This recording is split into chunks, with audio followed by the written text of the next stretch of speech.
like, and subscribe. On the way in the door, people.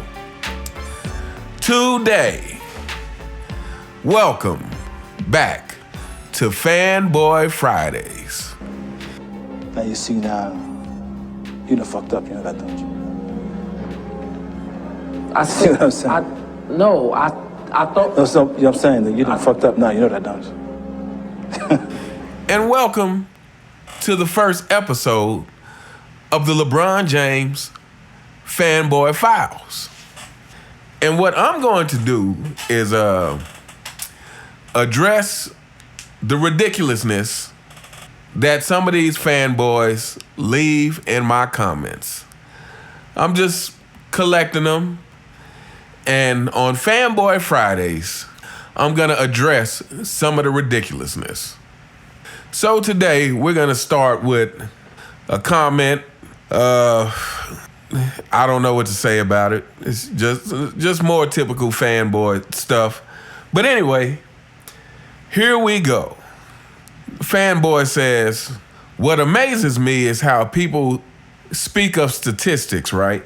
And most of these players show by exceeding those statistical expectations. And yet MJ is considered the GOAT. Think about it. MJ is great, but manufactured by media and the powers that be. Let's start with that part. Fanboy, I've talked about this in videos before. Michael Jordan made the media. The media did not make Michael Jordan. You can't sell something that is not sellable. You should know because they've been trying to sell LeBron James for 20 years. And the overwhelming majority of public, players, and fans still view Michael Jordan as the GOAT. So that's a fact that you fanboys just, I don't know what to tell you.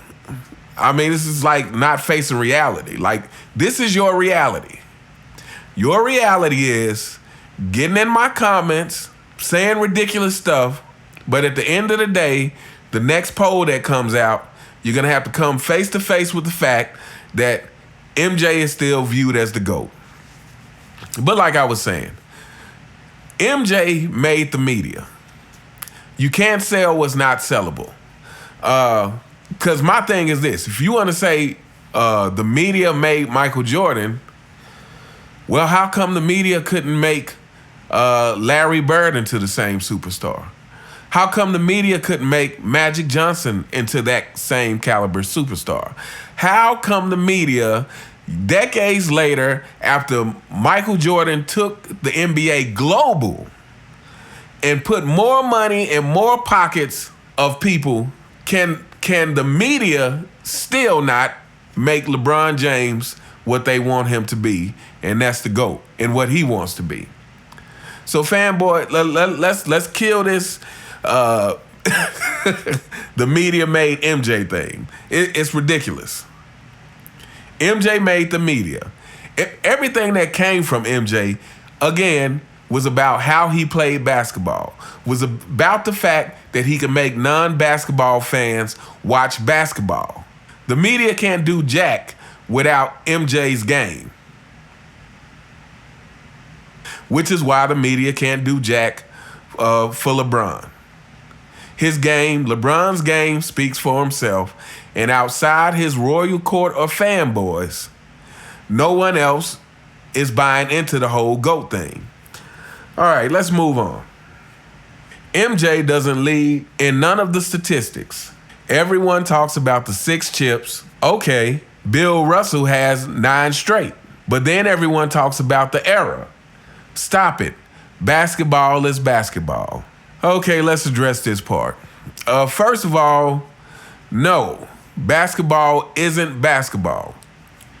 When it becomes the point where the game is so different in a particular era, you have to take that in consideration. Here's some information for you, fanboy. Back in Bill Russell's day, there were only 2 rounds of playoffs. 2 rounds. If you got past the first round, You were in the finals. And then secondly, is the rules were so much different. I've mentioned this several times that, when you see videos of these guys like patting the ball on top, it's because you couldn't grab the ball from the side, even like you could in Jordan's era, and certainly not do the carrying that they do in today's era. Like, the rules were much more strict. So it is not the same game. Just like, really, to me, they shouldn't compare today's players of the players of the. They shouldn't compare today's players to the players of the early 2000s, 90s, 80s, and 70s. Today's game is just too different, in my opinion. But here's a stat for you. Michael Jordan won 25 of 26 playoff series. And had he done that in Bill Russell's day, he would have more championships than Bill Russell. There's a stat for you. As far as leading in statistics, this has never become a thing until they started trying to prop up LeBron James. This was never a thing until they leading in statistics. Like, that was something great to talk about, but that didn't serve you in a GOAT case. Like, per game averages is a direct comparison between the two players. And like I said, we don't talk about stats because even the per game stats do not give you the context to truly evaluate who is better. Which is why some of you fanboys hang your hat on the fact that you think LeBron James is better than Kobe Bryant. And he is not. But anyway, let's continue. And stop saying loyal. Who cares? Are you loyal to your family? Are you loyal to the culture? Or is it just self-preservation and I want what I want mindset? And he didn't even mess with his own people.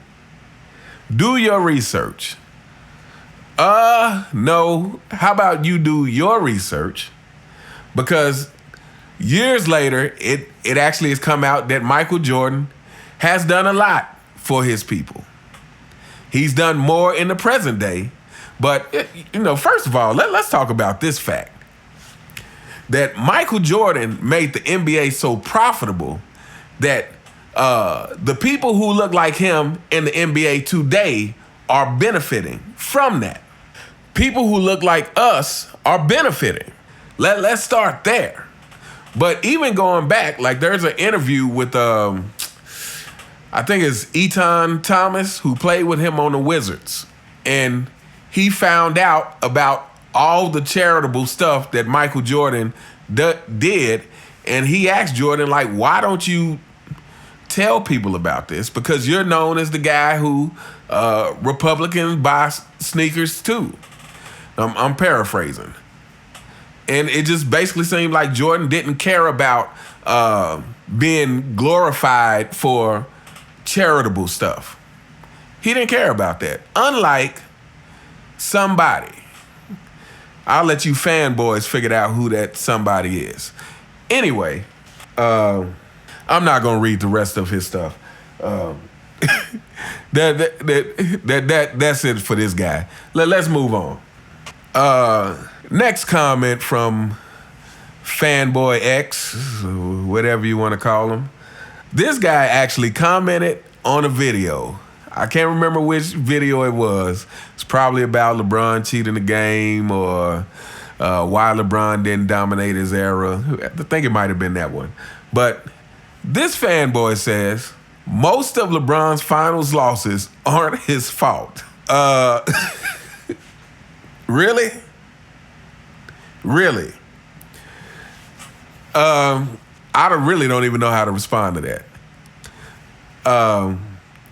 See, I mean, I guess here's the thing. In sports, you either have an overcome mentality or you don't. It's kind of really that simple. You either have an overcome mentality or you don't. Michael Jordan had an overcome mentality. Like, whatever obstacle is in front of me, I'm going to overcome it somehow. No matter how long it takes me, I'm going to overcome it. So when you say LeBron James' finals losses aren't his fault, whose fault are they? Oh, he didn't have enough help. Oh, it's the team's fault. Oh, his competition was too much better than him. Which one is it? Whose fault is it? Help me out. To me, it's like this. This is the way I see it. If you want to brag on the fact that you made it to the finals so many times, then accept responsibility that you were good enough to get to the finals. So if you lost, then yes, it is your fault, because that's what a good leader does. We've talked about LeBron James' leadership, and it to me is well overblown. It's almost non-existent. Like he's passive aggressive. Again, we've said this. He's passive aggressive to his teammates, and LeBron is not a good leader. If he was a good leader, he wouldn't have his fanboys out here talking about how his losses wasn't his fault. Michael Jordan has never said his losses wasn't his fault. Michael Jordan took responsibility for the losses. And Michael Jordan also gave his teammates credit for wins. LeBron James is the opposite. He takes all the credit for the wins, and it's not his fault when he loses. That is textbook definition for someone who is not a great leader. Fanboys, talk to me. What you got? Explain that. Explain a leader who doesn't take responsibility for the losses. By the definition of being a leader, you take responsibility for those losses. When you're the manager at a business, if the business is not running fine, you can't just blame your employees, because the person above you is going to be like, it's your job to get everybody in check. So fanboys, talk to me. Tell me about the leadership of LeBron James. And and so the last thing he writes is, a page dedicated to hating on LeBron James is crazy. The fanboy anthem. I might have to make a song for you fanboys out there. This page is not dedicated to hating on LeBron. I don't hate LeBron. What this page is dedicated to is putting LeBron into proper perspective regarding other greats. There's a difference. This page is not about hating LeBron. Again, sports is supposed to be about competition. And by nature, fans, by extension, are competitive too. And we see the games. And for people who think Michael Jordan is the GOAT, and for that matter, for people who think Kareem is the GOAT, Kobe is the GOAT, Magic or Bird, we are not going to sit here and not say anything when they're trying to put somebody who clearly does not deserve to be above any of these players. So this is not a hate page. This is putting LeBron James into proper perspective. Anyway, let me know what you guys think in the comments. You all have a fantastic day. And as always, I will see you next time. All right.